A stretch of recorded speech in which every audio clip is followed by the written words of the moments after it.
میرے آقا مصطفیٰ کریم رؤوف الرحیم صلی اللہ علیہ وسلم فرماتے ہیں ماہ رمضان کو سارے مہینوں پر ایسی فضیلت ہے جیسے مجھ محمد کو تمام مخلوق پر فضیلت حاصل ہے۔ میرے آقا فرماتے ہیں ماہ رمضان شریف میں اگر تم ایک نیکی کرتے ہو تو اللہ تمہیں 70 کا ثواب عطا کرتا ہے، اور تمہارا خلوص بڑھ جاتا ہے تو اللہ تمہیں ایک نیکی کا 1000 عطا کرتا ہے، اخلاص اور بڑھتا ہے تو اللہ ایک نیکی پر تمہیں بے حساب ثواب عطا کرتا ہے، اس کا کوئی حساب ہی نہیں ہوتا۔ آقا کریم رؤوف الرحیم صلی اللہ علیہ وسلم فرماتے ہیں یہ ماہ رمضان کیا ہے؟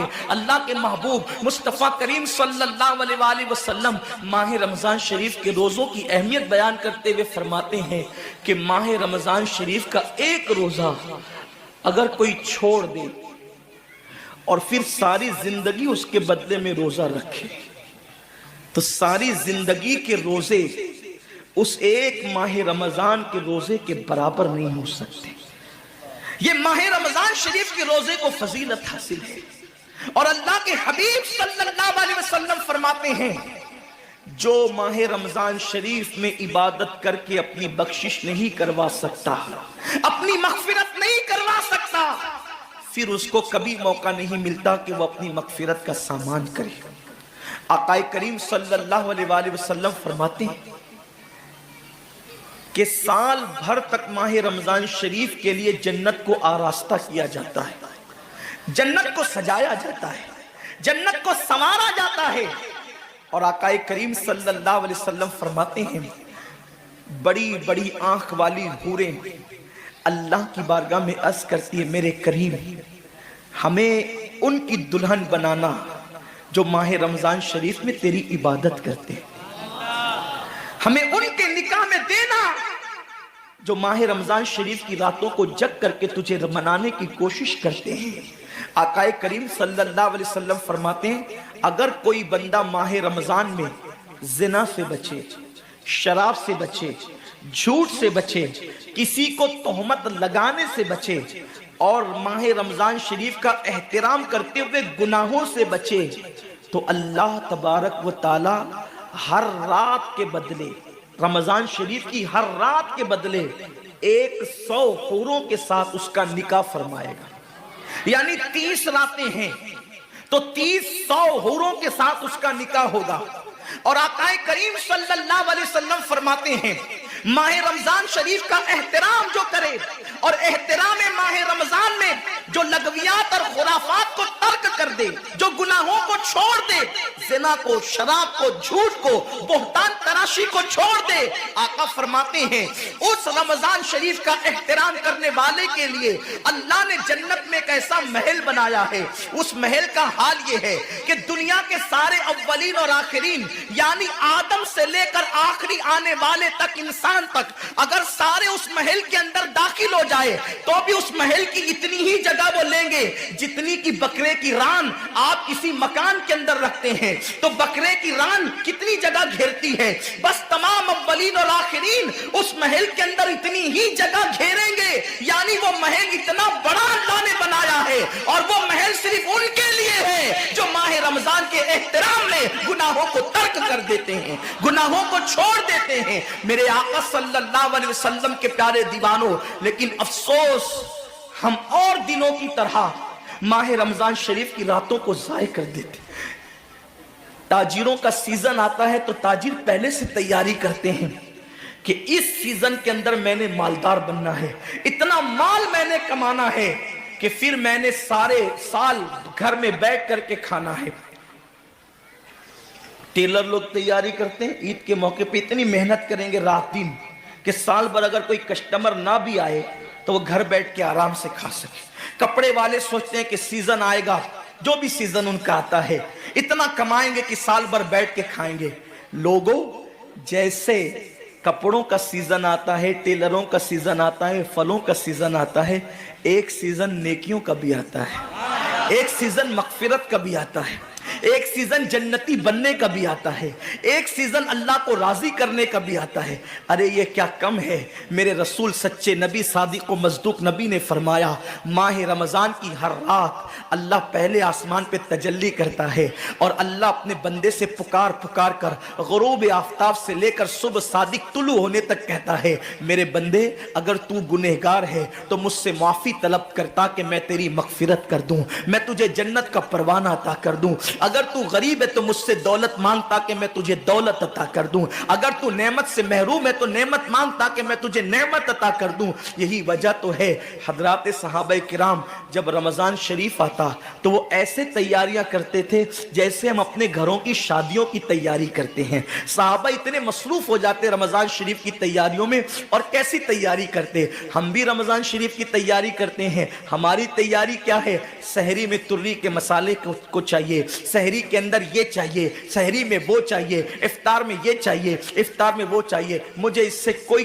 جو ہے وہ شکوہ نہیں، میرے آقا نے اس سے منع نہیں کیا۔ حضور فرماتے ہیں کہ رمضان شریف میں گھر والوں کا دسترخوان وسیع کر دیا کرو، گھر والوں پہ زیادہ خرچ کیا کرو، اس لیے کہ جو گھر والوں پہ رمضان شریف میں خرچ کرتا ہے اللہ اس کو اپنی راہ میں خرچ کرنے کا ثواب عطا کرتا ہے۔ اور فاروق اعظم فرماتے ہیں جو رمضان شریف میں کشادگی کرے گھر والوں پر اللہ اسے جہاد میں خرچ کرنے کا ثواب عطا کرتا ہے۔ مجھے اس سے کوئی شکوہ نہیں، لیکن صحابہ کی تیاری کیا ہوتی تھی؟ جب رمضان شریف آتا صحابہ اپنے بستر کو باندھ دیا کرتے تھے۔ رمضان شریف آتا تو صحابہ بستر کو باندھ دیتے تھے۔ کیوں باندھ دیتے تھے بستر کو؟ اس لیے کہ اب سونا نہیں ہے، سونے کی راتیں 11 مہینے کی راتیں ہیں، اب غفلت میں زندگی نہیں گزارنا ہے، بلکہ راتوں کو جگ کر دن کو جگ کر اللہ کی اتنی عبادت کرنا ہے کہ عبادت کا سیزن آ گیا۔ اس لیے کہ اللہ کے رسول فرماتے ہیں جس نے رمضان شریف پایا اور عبادت کر کے اللہ کو راضی نہیں کر لیا ایسا بندہ ہمیشہ اللہ کی رحمت سے دور کر دیا جائے۔ اس لیے صحابہ رمضان شریف کی تیاری کرتے تھے، بستر باندھ دیتے تھے، اور اپنا معمول کیا ہے؟ جو فجر میں سوئیں گے تو وہ عصر میں اٹھیں گے، رات بھر جاگیں گے کرکٹ کھیلتے ہوئے، رات بھر جاگیں گے گلیوں میں گھومتے ہوئے۔ میرے آقا صلی اللہ علیہ وسلم کے دیوانوں، بہت قیمتی وقت آ رہا ہے، بہت قیمتی مہینہ آ رہا ہے۔ یہ وہ مہینہ ہے جو جہنمیوں کو جنتی بناتا ہے۔ آقا کریم صلی اللہ علیہ وسلم فرماتے ہیں ہر افطار کے وقت اللہ 60,000 ایسے جہنمیوں کو جہنم سے آزاد کر کے جنتی بناتا ہے جن کا جہنمی ہونا واجب ہو گیا تھا۔ اور ایک مقام پہ فرماتے 5 لاکھ جہنمیوں کو ہر افطار کے وقت جہنم سے آزاد کیا جاتا ہے۔ اور اسی پہ بس نہیں، حضور فرماتے ہیں جب شب جمعہ آتی ہے ماہ رمضان کی، جمعرات کا سورج غروب ہوتا ہے، تو جمعہ کا سورج غروب ہونے سے پہلے پہلے تک ہر سیکنڈ میں 5 لاکھ جہنمیوں کو جہنم سے آزاد کیا جاتا ہے۔ اور جب جمعہ کا آخری وقت آتا ہے، آخری ساعت آتی ہے، میرے کریم آقا فرماتے ہیں جمعرات کا سورج غروب ہونے سے لے کر جمعہ کا سورج غروب ہونے تک ہر لمحے میں جو 5 لاکھ کو آزاد کیا گیا تھا، اب آخری سیکنڈ میں جو غروب کا وقت ہوتا ہے جتنے آزاد کیے گئے تھے اتنوں کی تعداد کے برابر اس آخری ساعت کے اندر اللہ اپنے جہنمی بندوں کو جہنم سے آزاد کر دیتا ہے۔ کتنا قیمتی وقت ہوتا ہے، افطار کا وقت کتنا قیمتی ہے، سحری کا وقت کتنا قیمتی ہے، لیکن اس وقت بھی ہم کہاں لگے ہوتے ہیں؟ اب تو لوگوں نے ٹی وی چینلوں پر پروگرامات شروع کر دیے، دینی پروگرامات۔ مجھے دینی پروگرامات اگر ٹی وی پہ نشر ہوتے ہیں تو اس سے کوئی اختلاف نہیں ہے، لیکن آپ سے یہ عرض کرنا چاہتا ہوں کہ دین سیکھنے کا بھی کوئی وقت ہوتا ہے۔ اگر آپ سحری کے قیمتی لمحات میں ٹی وی کا منہ پکڑ کر بیٹھے ہیں تو آپ دعا کب کریں گے؟ افطار کے وقت آپ واٹس ایپ پر لگے ہیں تو اللہ سے مانگیں گے کب؟ ساری زندگی سسکیاں لے رہے ہو، ساری زندگی تڑپ رہے ہو، اور جب مانگنے کا وقت آتا ہے، مصیبتوں سے نجات طلب کرنے کا وقت آتا ہے، ہم کہاں ٹائم ضائع کرتے ہیں۔ حضرت سیدہ ام ہانی رضی اللہ تعالیٰ عنہ فرماتی ہیں کہ میں نے اپنے کریم آقا صلی اللہ علیہ وسلم سے سنا، اللہ کے رسول صلی اللہ علیہ وسلم نے فرمایا اس وقت تک میری امت ذلیل نہیں ہوگی، اس وقت تک میری امت رسوا نہیں ہوگی جب تک وہ ماہ رمضان کا احترام کرتی رہے گی، جب تک تک امت محمدیہ ماہ رمضان کا احترام کرے گی انہیں دنیا کی کوئی طاقت ذلیل و رسوا نہیں کر سکے گی، اور جب میری امت ماہ رمضان شریف کے احترام کو تعظیم کو ترک کر دے گی اس وقت میری امت ذلیل اور رسوا کر دی جائے گی۔ جب تک وہ ماہ رمضان کا احترام کرتی رہے گی، جب تک امت محمدیہ ماہ رمضان کا احترام کرے گی انہیں دنیا کی کوئی طاقت ذلیل و رسوا نہیں کر سکے گی، اور جب میری امت ماہ رمضان شریف کے احترام کو تعظیم کو ترک کر دے گی اس وقت میری امت ذلیل اور رسوا کر دی جائے گی۔ آج لوگ سیریا کی تباہی پر ماتم کر رہے ہیں، آج لوگ یمن کی گھروں کو آگ میں جلنے کے حوالے سے بے قراری کا اظہار کر رہے ہیں، آج لوگ ہندوستان میں مسلمانوں کا حال زار دیکھ کر افسوس کر رہے ہیں۔ بڑے بڑے اسکالر مفکرانہ تقریر کرتے ہیں، امت کا حال کیا ہے، امت کا حال کیا ہے، امت ذلیل کیوں ہو رہی ہے، امت رسوا کیوں ہو رہی ہے۔ آصفہ کی آبرو پر آنسو بہانے والوں کبھی احساس بھی کیا کہ یہ امت کی ذلت کی وجہ کیا ہے؟ ایک ننھی سی آصفہ کی اگر آبرو جاتی ہے تو وہ کشمیر کے کسی ننھی سی بچی کی آبرو نہیں گئی بلکہ پوری امت محمدیہ کی آبرو سے کھیلا گیا۔ امت کی ایک بیٹی کی آبرو اللہ کے حبیب صلی اللہ علیہ وآلہ وسلم نے، میرے آقا نے ارشاد فرمایا میں نے اپنی امت کی بیٹیوں کی عزت کو کعبے سے بلند کر دیا ہے۔ وہ دنیا کی اور قومیں ہوگی جو اپنی بیٹیوں کی آبرو کا نیلام کر کے اپنے تخت و تاج کے لیے سامان کرتی ہے، ان کی عزت کی حفاظت کرنا جانتی ہے۔ میں آبرو لوٹنے والوں سے مخاطب نہیں ہوں، اس لیے کہ مجمع آبرو لوٹنے والوں کا نہیں ہے۔ جو سن رہے میں ان سے بات کرنا چاہتا ہوں، جن تک میری آواز پہنچ نہیں سکتی میں ان سے مخاطبت نہیں کرنا چاہتا۔ اہل سیاست کے معاملات جانے، ظالم اپنے ظلم کے انجام کو پہنچنے کے لیے تیار رہے، کفر کردار تک کے کافر اپنے کفر کے انجام کو پہنچنے کے لیے تیار رہے، میں نے ان سے کوئی گفتگو نہیں کرنا۔ لیکن آج کسی قوم کی بیٹی کی اگر آبرو کو لوٹ کر کے امت کو ذلیل کرنے کی کوشش کی جا رہی ہے، اگر تمہارے گھروں کو جلا کر تمہیں بے گھر کرنے کی کوشش کی جا رہی ہے، اگر تمہیں تباہی کے دہانے پر پہنچانے کی کوشش کی جا رہی ہے، اگر تمہیں غربت کی سطح سے نیچے گرا کر تمہارے ایمان کو چھیننے کی کوشش کی جا رہی ہے، تو کب تک دوسروں پر انگلی اٹھاتے رہو گے؟ میری قوم کے جوانوں، اللہ کے حبیب نے آج سے 1450 سال پہلے تمہاری ذلت و رسوائی کا سبب بیان کیا۔ اقبال رونا روتے ہیں، وائے ناکامی متائے کارواں جاتا رہا، کارواں کے دل سے احساس ضیا جاتا رہا۔ ماہ رمضان میں شراب کے اڈوں کو آباد کرنے والے، ماہ رمضان میں زنا کے اڈوں کو آباد کرنے والے، ماہ رمضان میں چھپ چھپ کر کھانے والے، ماہ رمضان میں اللہ اکبر اپنے ہاتھوں کی انگلیوں سے انٹرنیٹ کے جو ہے وہ بٹن کو چھیڑ کر کے زنا کے مناظر دیکھنے والے، اپنے ماں باپ کا دل دکھانے والے، لوگوں پہ ظلم کرنے والے، نماز کے اوقات میں بستر کی پہ سکون کی نیند سونے والے، دل کھول کر کان کھول کر اپنے ایمان کے کانوں سے، اپنی غیرت کے کانوں سے، اپنے دل کے کانوں سے میرے نبی کی اس حدیث کو سن لو۔ اللہ کے حبیب صلی اللہ علیہ وسلم فرماتے ہیں میری امت کو اس وقت تک کوئی رسوا نہیں کر سکے گا، میری امت کو اس وقت تک کوئی ذلیل نہیں کر سکے گا جب تک امت ماہ رمضان شریف کا احترام کرتی رہے گی۔ حضرت ام ہانی نے پوچھا یا رسول اللہ ماہ رمضان شریف کا احترام کرنا کیا ہے اور رمضان شریف کا حق ضائع کرنا کیا ہے؟ آقا فرماتے ہیں جو رمضان شریف میں بھی کبیرہ گناہوں میں مبتلا ہوتے ہیں وہ رمضان شریف کے حق کو ضائع کرتے ہیں، اور جو رمضان شریف کے حق کو ضائع کر دے پھر اس وقت امت کو ذلت و رسوائی سے دنیا کی کوئی طاقت بچا نہیں سکتی۔ آج ماہ رمضان شریف کا احترام کیا ہو رہا ہے؟ کل تک کے مسلمان اور دنوں میں گناہ کرتے تھے لیکن رمضان شریف آتا تھا تو کم سے کم فلمیں لوگ دیکھنا بند کر دیتے تھے، داڑیاں مڈانا بند کر دیتے تھے، مسجدوں کو آباد کرنا شروع کر دیتے تھے۔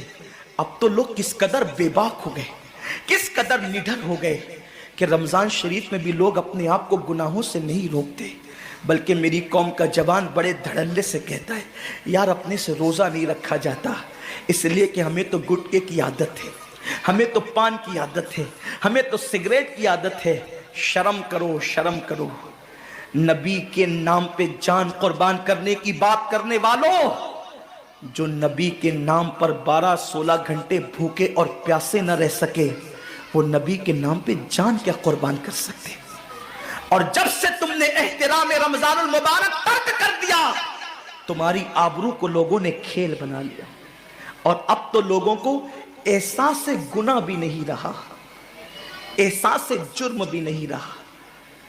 گناہ کے ساتھ اگر احساس گناہ انسان کی زندگی میں ہے تو انسان اپنے آپ کو گناہوں سے بچا لیتا ہے، لیکن اب ہمارے اندر احساس گناہ نہیں، اب تو ہم گناہ کو ہنر سمجھتے ہیں، اب تو ہم گناہوں کو فیشن سمجھتے ہیں۔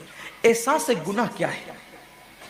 اگر انسان گنہگار ہو اور احساس گناہ بھی ہو تو وہ ایک نہ ایک دن سدھر جاتا ہے، وہ ایک نہ ایک دن سنور جاتا ہے۔ ہمارے پاس احساس گناہ ختم ہو گیا۔ آئیے بتاؤں احساس گناہ کتنی قیمتی چیز ہے۔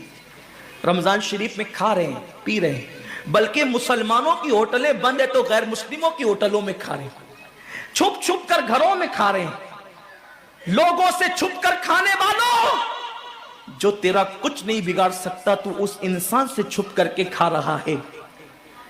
جو خدا تجھے سزا دے گا کیا تو اس کی نگاہوں سے بھی چھپ سکتا ہے؟ اور روزے بھی کیا روزے رہ گئے، اب تو روزے بھی رسم بن گئے۔ جو روزے رکھتے ہیں رمضان شریف میں ان کو روزہ رکھنے کی عادت ہے، وہ روزے کو عبادت نہیں سمجھتے۔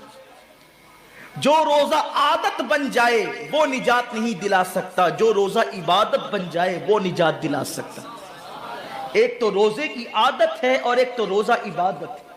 روزہ عادت اور عبادت میں فرق کیا ہے؟ عادت یہ سب نے رکھا ہم بھی رکھ لیں، یہ عادت ہے۔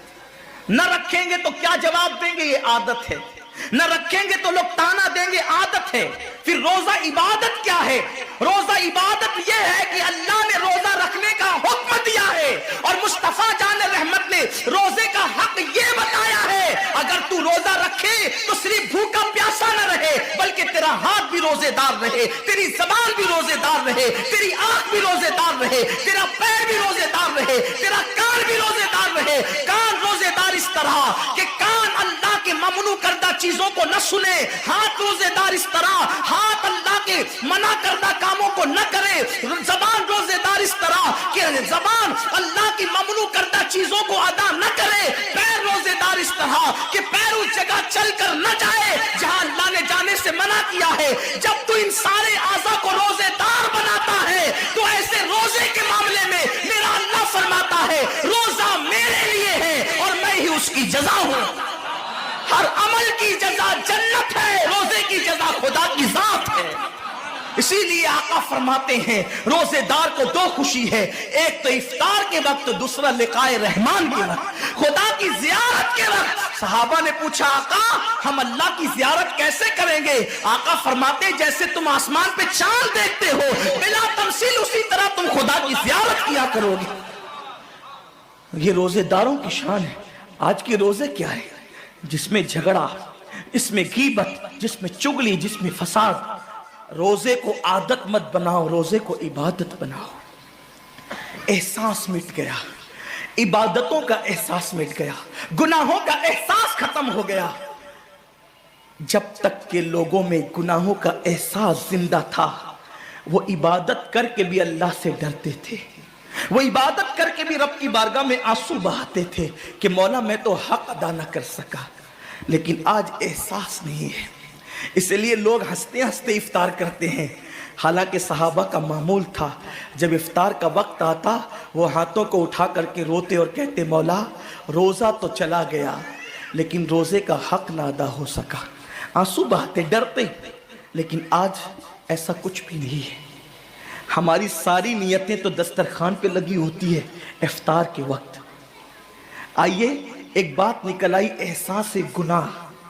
کیا ہے احساس گناہ؟ آقا نے فرمایا نا کہ جب رمضان شریف کا حق ضائع کر دو گے تو اللہ تم سے عزت کو چھین لے گا، تم ذلیل و رسوا ہو جاؤ گے.